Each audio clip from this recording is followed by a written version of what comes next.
We're all gonna die. The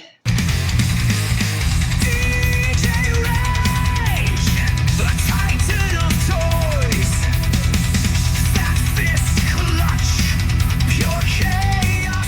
Welcome back, friends, and today we are taking our deep dive look, our full review into the new masterpiece Rattrap, or MPG-15 Rattle, if you want to be official, from Takara. Now, we've already done an unboxing of this guy where we looked at the packaging and we looked at the accessories that came with him. So I will put a link in the description of this video to that if you want to go back and look at that. I'm not going to cover that here. Today we're going to go through both of his modes as well as all the neat little things that you can do with him. So yeah, now we did take a look at him in that unboxing, but we'll take a closer look here at the details, and yeah, they just nailed Rattrap here.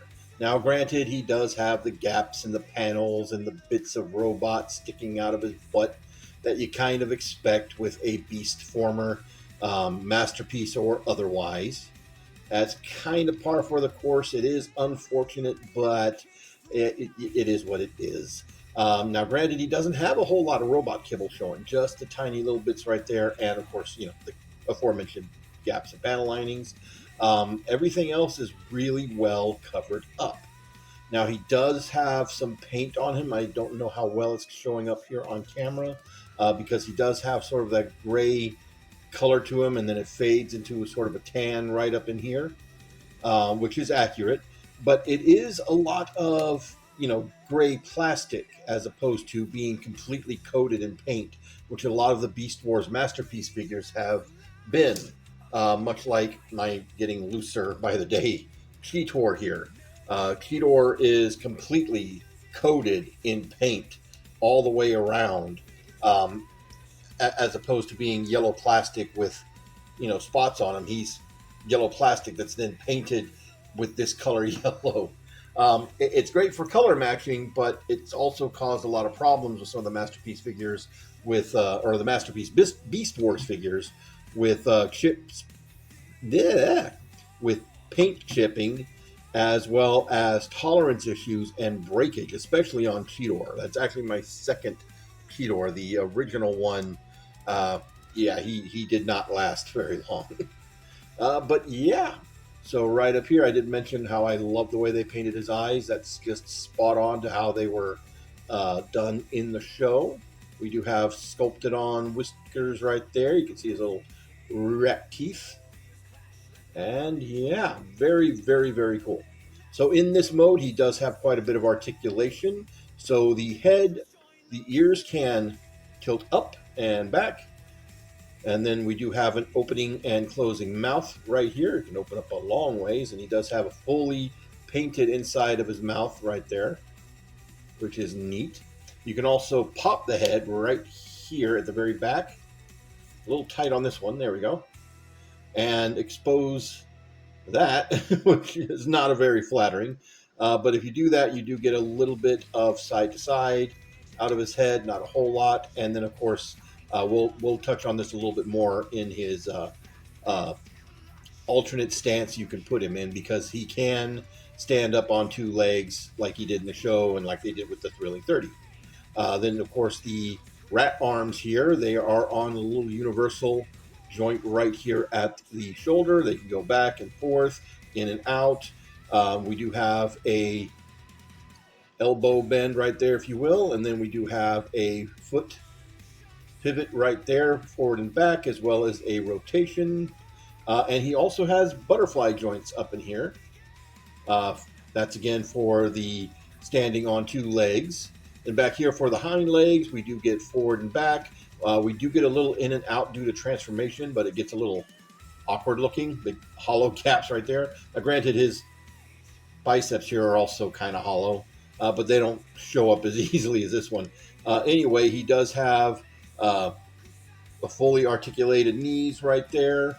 Oh, blurry. And then we got up and down here at the feet. No swivel back here, though. And as we did cover in the unboxing, he does have an articulated tail, so it has a full 360 swivel here, and then he's got 1, 2, 3, 4 hinges all the way across the tail, so you can have his tail sort of move however you want to move it.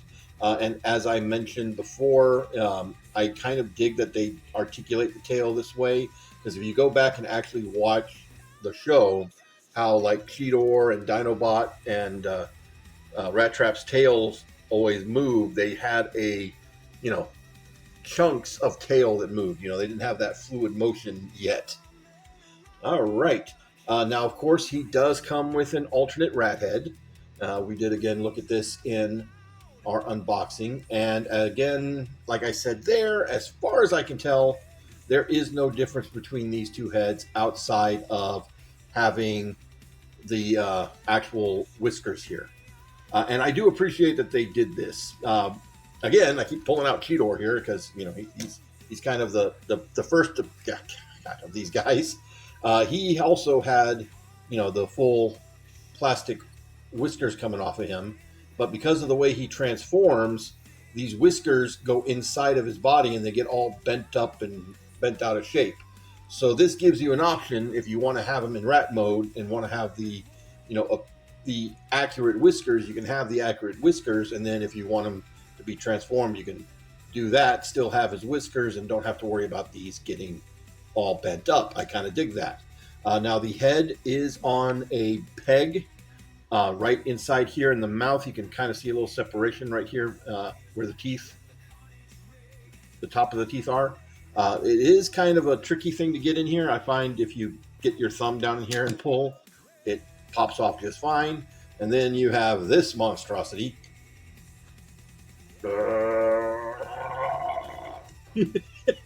And of course, Rattrap's hiding up in there. Anyway, you do see, if you look right here, you can see if it focus. You got little tabs right here, and there are little slots inside the head right there. And of course, the little peg in the hole in the nose right there. So you can just sort of line that up, and we'll put the whisker head on him. And there we go. A little easier to get on than it is to take off. And of course, the way the head clips into place right here is just this little nub right there, which can, if everything's not lined up quite right, can be a little awkward. There we go. And there is our rat face. Yeah. Anyway, so much like the Thrilling 30, one of the selling points of this guy is that he can stand on his two legs like you see him do in the show quite a bit. You do kind of have to do a little surgery on his butt here. You want to pull his butt panel up and out of the way. Otherwise, it looks like he might be phallic. Because that tail comes right between the legs. Anyway, his hind leg joints are very good and tight, not loose at all. So you can just sort of pose the arms however you want to pose the arms. Let's adjust things here a little bit. And then, once again, we'll pop that head. And you want to just sort of bend it all the way down and sort of push it into place there. And there you have it. Now he's standing on his hind legs and his tail, I guess, a little bit. But yeah, so of course you can, pose him however you want to pose him using that butterfly joint and have him doing Shakespeare, even though that was Dinobot's thing. Now, of course, how this all looks here with the big gap between the head and the little arc here on the neck, not pretty, but it works. It works for what you're wanting to do. And again, you get a little bit more side to side here with that little spacing. Kind of reminds me of Tigatron's head, the Masterpiece Tigatron. He had that sort of ugly gap as well. Now in this mode, of course, you can also utilize his little adapter piece if you want to put him on a stand. This just plugs into his chest right here. And as you can see, he's got a stand hole right here to plug onto the display stands that he does not come with. And then he's got another little hole right up here and a little tab coming off of that hole. And we'll show that off here in just a second. All right, so as we mentioned, we have another thing you can do with that display adapter, and this actually partners up with the display adapter that came with Rhinox. So we're going to start things off here with Rhinox, and right back here on Rhinox's back, he's got this little flap that you can just sort of pull off and pull out. And then we got this little adapter piece, which kind of plugs right up in there. And you can take your Optimus Primal, and right up in here, that little display adapter's got a little peg on the inside, and this little hook goes right up here in his legs. There we go, I got it on there. It takes some finagling because it's not a super secure peg into Rhinox's back. And it is a fairly secure peg into Primal's crotch, basically. And then, right back here, of course, you have the little handle on the back of Optimus. Everybody knew what that handle was for from the get-go, and they were absolutely right. That is, of course, for our Rattrap.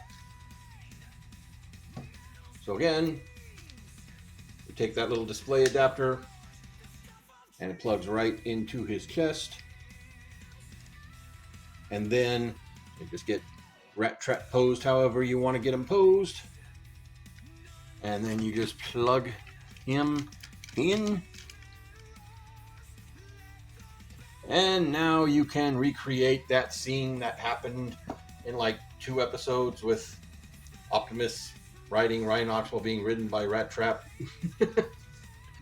And yeah, there is almost the whole season 1 team. I mean, we do technically have the whole season 1 team because we have Air Razor's Spark that came with Rhinox. So there's Air Razor. There's the whole team. And yeah, I mean, they're not perfect. They've never been perfect, but that is a really good looking team of Maximals, if I do say so myself. So the other thing you can do with this display adapter, besides the whole triple stack thing, is the whole I'm not a bat, I'm a rat scene. So for this, of course, you'll need your Optimus Primal in robot mode. And put him in a display stand of some kind, whether you get the one that came with him or something else, and try to get him into a decent enough flying pose here. So now you can take him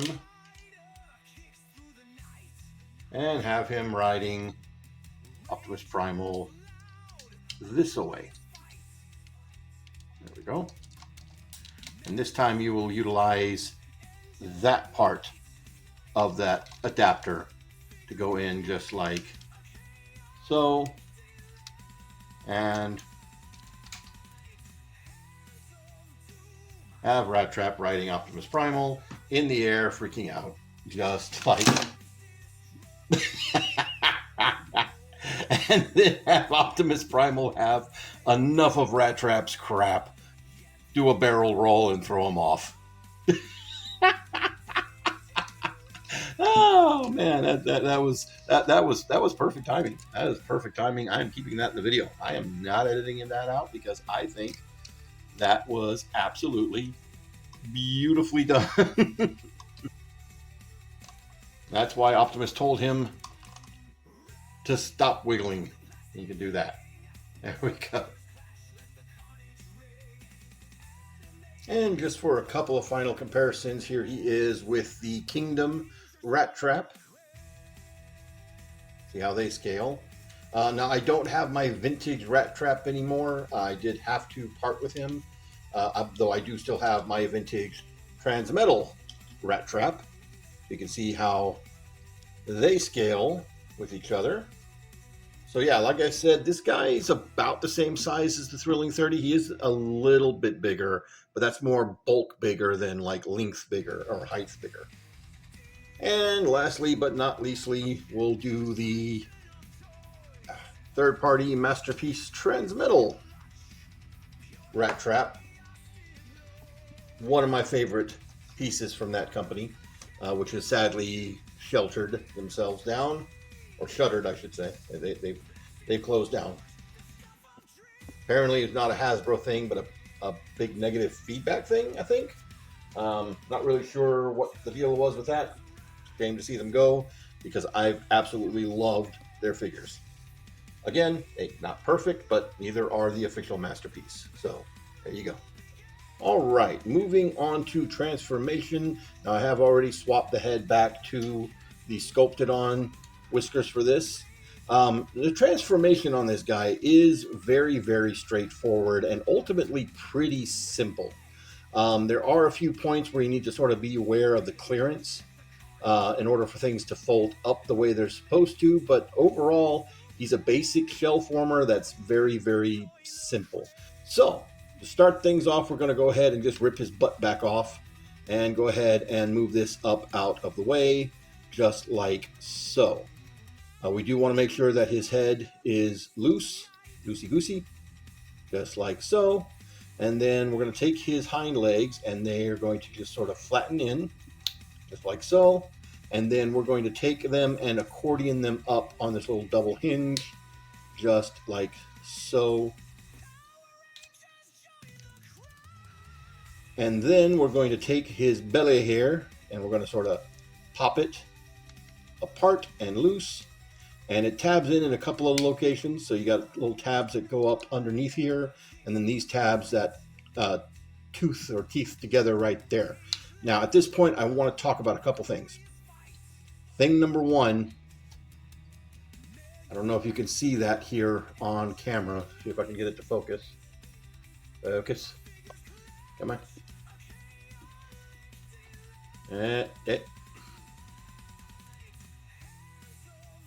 Yeah, it's not one to focus, so it's very hard to see. But there is a full-on stress mark right where this hook piece meets the plastic of the belly. Now it does extend underneath there, and it's not going all the way through it. You can kind of see it right there. But that came that way. He came right out of the box when I first popped him open with that stress mark. And I do worry about that over time, not snapping off. And of course, you can see fake rat head underneath there. So the next thing I want to talk about is the gun. So when you pull this out of the box, these leg pieces are wrapped in a plastic sleeve. And when you pull them off, you're going to sort of disconnect everything here. And that becomes a problem when you're trying to put them back into rat mode. Because all of this has to fit in exactly the right way. So you see how his legs are folded up here with his feet going up in here into the sides. You want to make sure that these are tilted down this way with the feet like that, but also his gun. So we'll move these apart here. We'll pop that gun out. So his gun does store in there, and it stores in just like this. And you can see he's got the little tabs on the handles, like most of the guns do. And then right here, not to embarrass you, Rattrap, by showing your ass, but up here in his ass, right between his legs, he's got these little tab slots.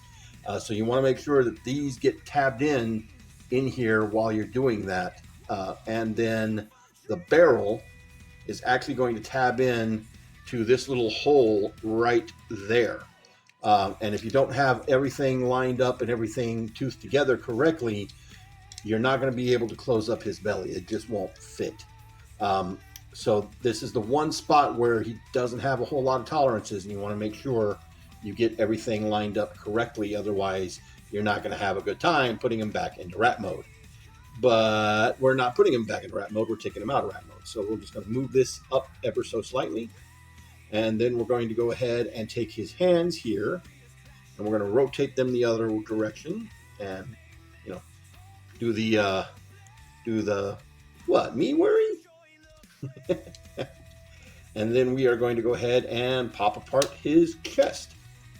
And there we have all of Rattrap all folded up just inside of the shell. Nothing too great and fancy. So, let us start. First things first. We'll go ahead and pull his legs out. And they're just folded up, just like so. Straighten up the feet. Getting all blurry. Camera doesn't like to focus. And then we will go ahead and rotate his waist here.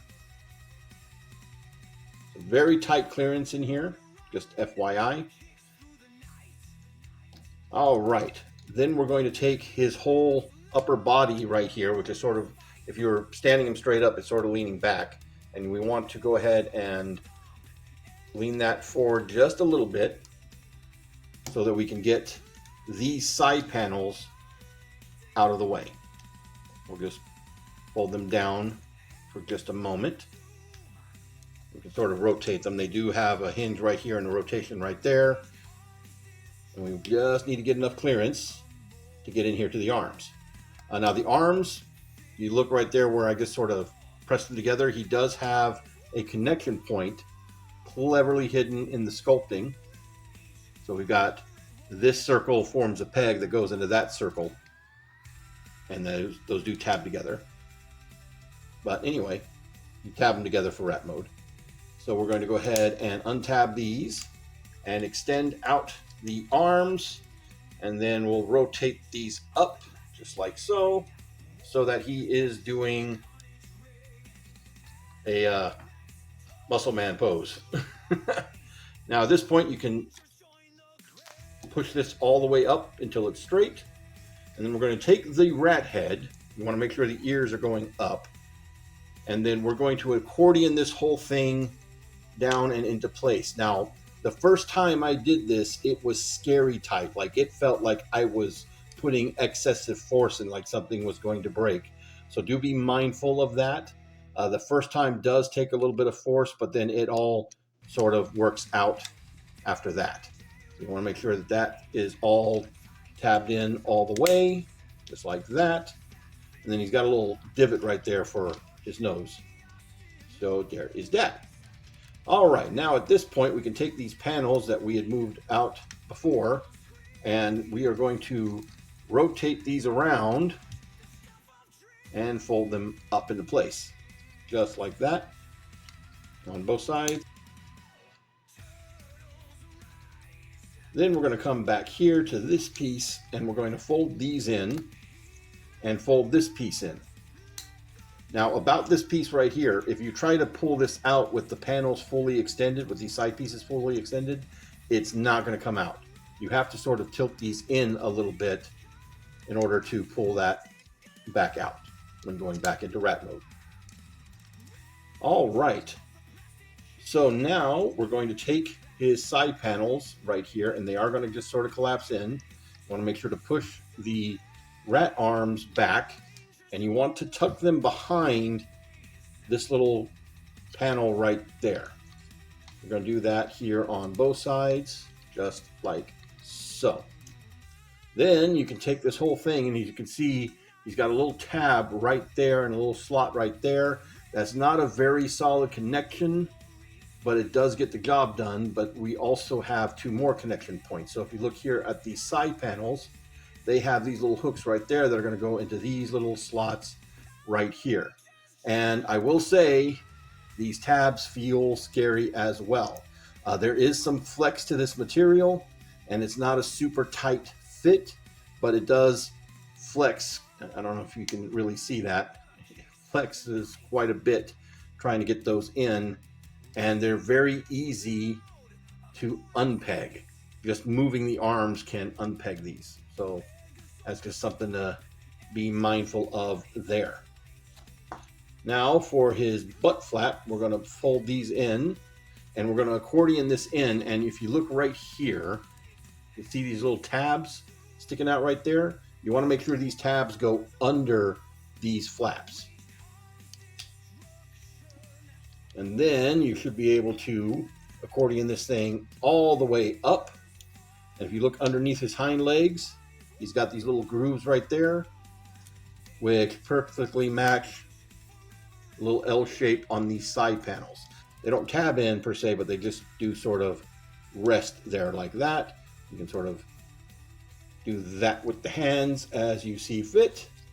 Then we're going to go ahead and take his butt flap and fold that all the way in. That locks these side panels here into place.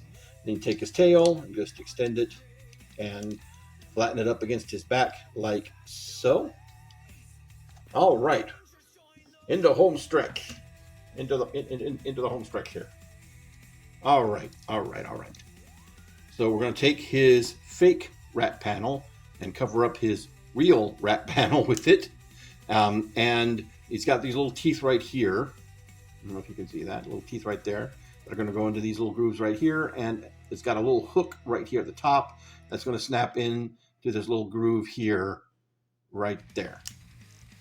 And if everything is tabbed in securely onto the sides, then everything should hold together more or less okay. Like I said, these tabs right here really do like to pop out. And depending on how they pop out, that can make this piece a little bit loose. Not my favorite part of the design, but it is functional and it does more or less hold together just fine. All right, so we're going to stop doing the muscle man pose here. We're going to take these elbow pieces, they're on a separate rotation, and flip these all the way up until they snap into place right there. Then extend the arms, rotate them, rotate the hands however you want to see fit, open them up however you want to see fit, and without further ado, there is our masterpiece Rattrap in all his garbage munching glory. Yeah. And I absolutely love this. Now, again, he's got some flaws. None of these have ever been perfect, but he works and he's a lot of fun to mess with.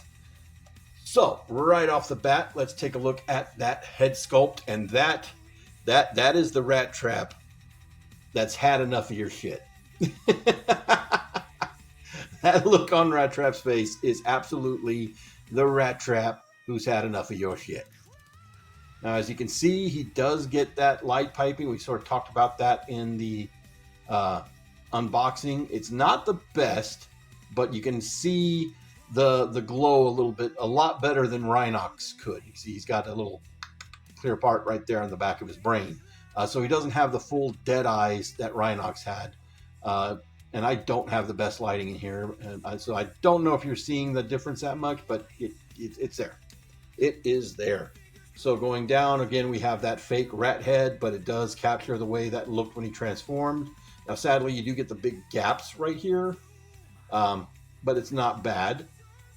The sculpting and the paint on this guy is just phenomenal. Like, this is a Rattrap who walked right out of the show. Now, of course, the show had a lot more reflective metallic to it. Just, old school CGI is what it is. I'll do a little rat toesies. And of course, we saw the backpack and the transformation. Not the most elegant and definitely not the most accurate because of how big it is, but it has to transform. So it's the trade-off. And I think they did a really good job compressing it down as much as they could. It's not as egregious as some backpacks that I have seen on other Masterpiece figures. So the head is on a ball joint. We do get a full range of movement right there. He can look up about that far. He doesn't really look down very far.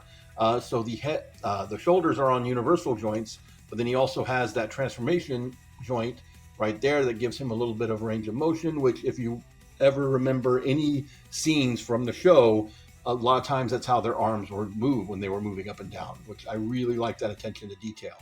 He does have the little silver gear detailing with the little cover on it, just like he had in the show. We can go forward and back all the way, but we do hit that backpack pretty easily. We do have a bicep swivel. We do have a double jointed elbow, but it's one of those where one joint is tighter than the other, and it's the joint you don't want to be tighter than the other.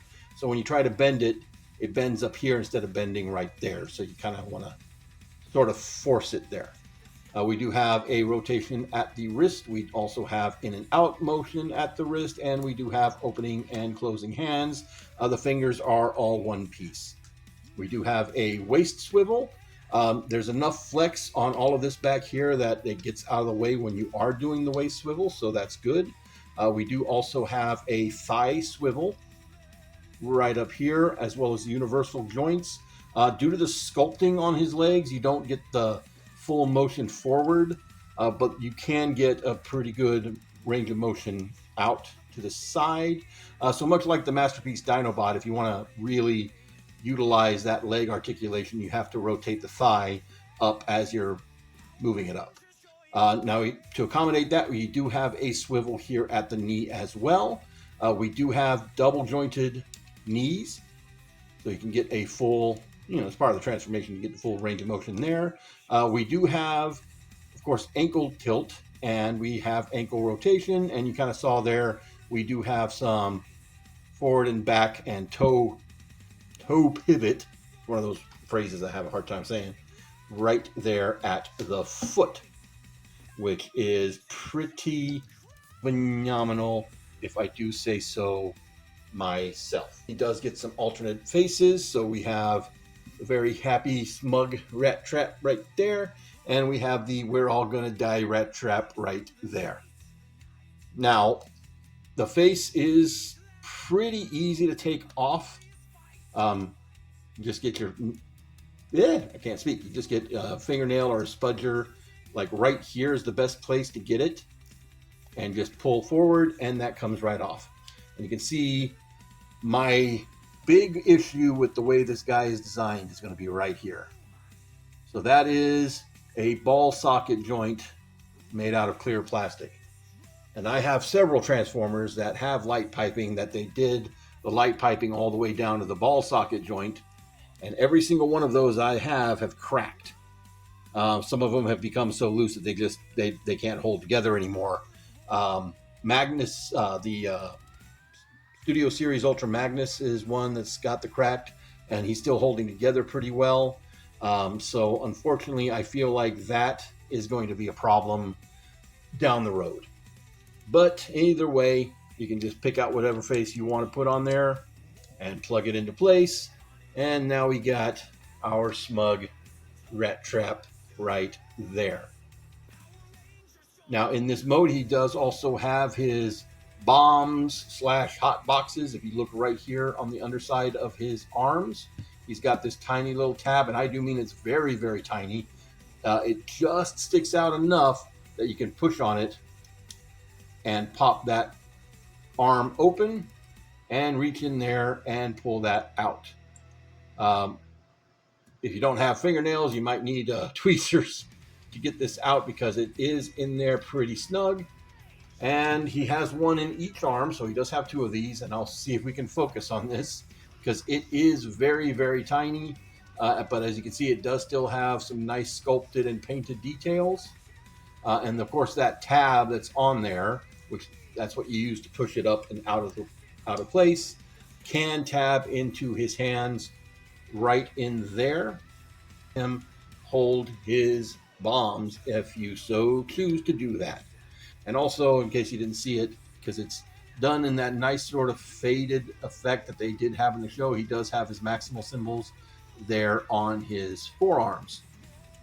So about the only thing inaccurate to the show besides the size of his backpack is probably his wrists, because he sort of had a ball between this part of his wrist and that part of his hand in the show. But again, they had to make it fit in the mold, so there is that. Now taking a closer look at his gun. That is, again, done very, very nicely. As you can see, he's got the crossed out Predacon symbols on the side there. Nice little bit of gold detailing. A little bit of black gunmetal color, as it should be. A little maximal symbol right there in the very top. And of course, he can hold this as well. Just get it in there and get it in his hand. And close his fingers around there. And now you can have Rattrap blasting Waspinator, if we ever get a Waspinator. Supposedly we got a Tarantulas coming sometime in the near future, but so far this is all we've got. Now, of course, the final accessory that you get in the set is a display adapter for robot mode. If you want to utilize that, you just come here and flip up that butt again. And this has two thick tabs sticking up right there. that are going to plug in right in here. And then, of course, you can utilize that to have him standing if you have problems with him standing. I don't. He's very stable. And, of course, the Transformers display stands aren't exactly readily available. There's other display stands that you can utilize that'll work. But, if you want a Transformers official one, it just don't have it. Now, for comparison, here he is next to the Kingdom and the vintage Transmetal versions of himself. As you can see, he is very small for what we're used to for a masterpiece figure. For the price, I think he's fine. But, some people might have issue with that. But the point is, he's meant to scale in with the other masterpiece Beast Wars figures. So with that in mind, here he is with the Transart Transmetal Rattrap, who is noticeably bigger. Although I do feel that's accurate. I think Transmetal Rattrap seemed like he was bigger in the show overall than when he was not Transmetal. But that could just be my imagination or copium speaking. Here he is with the most important scale comparison. There is our full Beast Wars odd couple. And these two look great together. Very, very nice. Very nice. And here is the whole Masterpiece Beast Wars team all together. So you can see how they all look side by side. And damn, they look good. I mean, Beast Wars animation has not aged well, and that kind of reflects on the character models, but at the same time, what they've managed to pull off here overall, few minor nitpicks aside, have been, just been phenomenal. I really love these a lot. I forgot Air Razor. Now it's the whole team. Whole season 1 team anyway. And just to put something else in here for scale, here is our Prima. He's a pretty big Voyager size, so you can see sort of how that all scales together as well. So So all in all, I think this is an amazing piece. I feel like he's a lot more solid than like Rhinox was.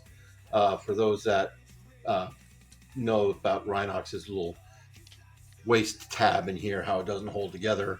And he just is a very solid, very simple when it comes down to it figure. But I do still feel very worthy of the Masterpiece name. I think he's a great figure overall with great sculpting, great painting, and really manages to capture everybody's favorite rat fiend from the Beasties. Anyway, that's going to be it for me, guys. Y'all have a good one.